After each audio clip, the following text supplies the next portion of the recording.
In the first days, before the winds of the desert carried the voices of the gods, before the rivers carved their memories into stone, there was a queen who sought the wisdom of the deep.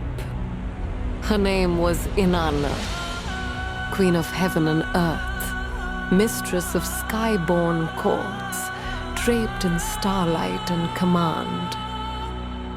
She wore 7 sacred adornments: a crown for sovereignty, a rod for judgment, a necklace of cosmic alignment, a breastplate that bore the laws of time, rings of power, jewels of majesty, and garments spun from the breath of the sun. But power, no matter how bright, casts long shadows. One day, Inanna turned her gaze downward from heaven, beyond the orchards of Uruk, beyond the city walls, beyond the red horizon, toward Kur, the land of no return, the great below, and knew that wisdom awaited her there. She said nothing of her planned journey to the gods, not to An, the Sky Father, not to Enlil, the Lord of the Winds, not even to Enki, who shaped the flow of waters and words. But to Ninshubur, her faithful vizier, she spoke.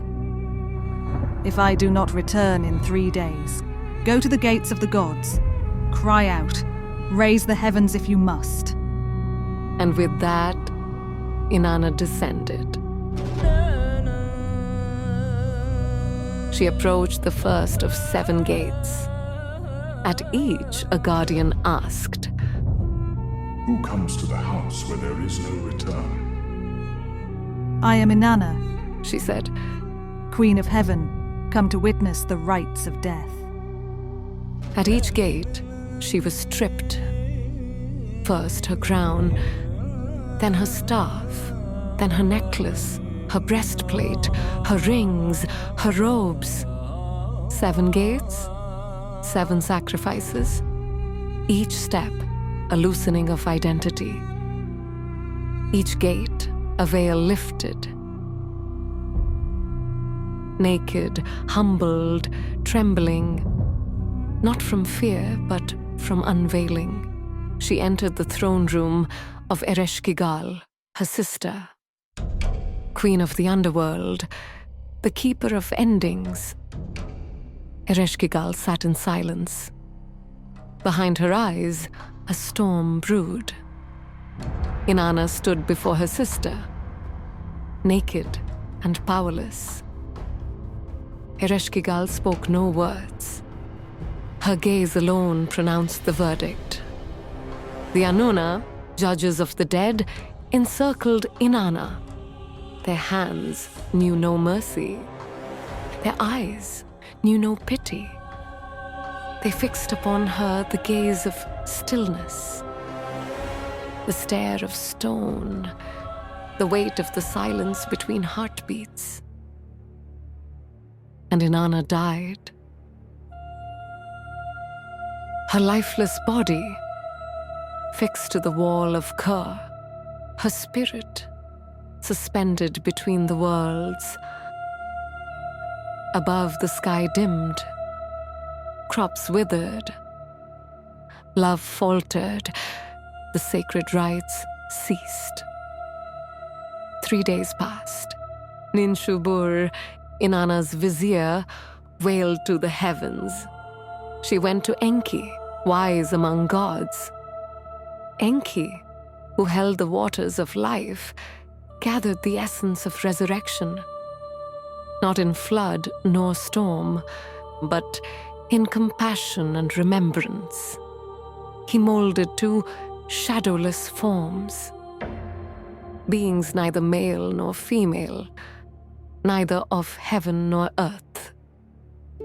He sent them below with the food and water of life. They found Ereshkigal writhing in agony, moaning the cries of birth. though no child stirred in her belly, only remorse for the death of her sister. They did not judge her. They did not fear her. They listened, and in their listening, the gates began to open. In her pain and sorrow, Ereshkigal opened her hand and returned to them the husk of Inanna. And they anointed her with the food of life, then with the water of life. And Inanna breathed and rose to her feet, fully restored. But the laws of the great below are not undone so easily. One who descends must not return without another soul to take their place. A soul must be traded for a soul. Inanna rose through the 7 gates, clothed again in layers of memory, but never again as she was before. She had eaten of silence. She had worn the bones of truth. At the final gate, they asked her, Who shall take your place? Inanna walked among the living once more. She saw the world not as queen, but as one who had died.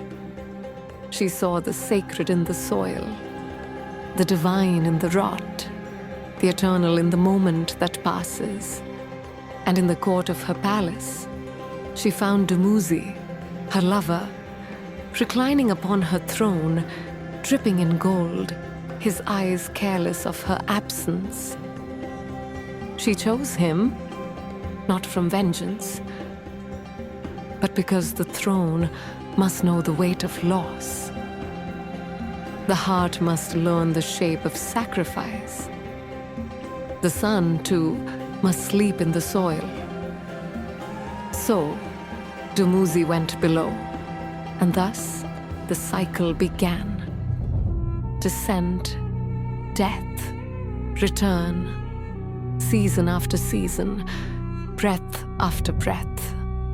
The tale of Inanna is not history, it is a map. It is a ritual. It is the mirror behind the eyes. For all who seek the crown must kneel.